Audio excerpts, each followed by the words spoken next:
وَإِمَّا يَنزَغَنَّكَ مِنَ الشَّيْطَانِ نَزْغٌ فَاسْتَعِذْ بِاللَّهِ ۖ إِنَّهُ هُوَ السَّمِيعُ الْعَلِيمُ.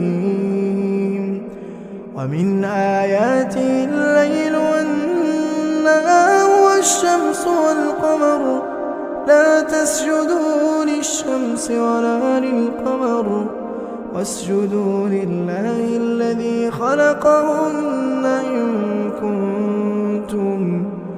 إِن كُنتُمْ إِيَّاهُ تَعْبُدُونَ.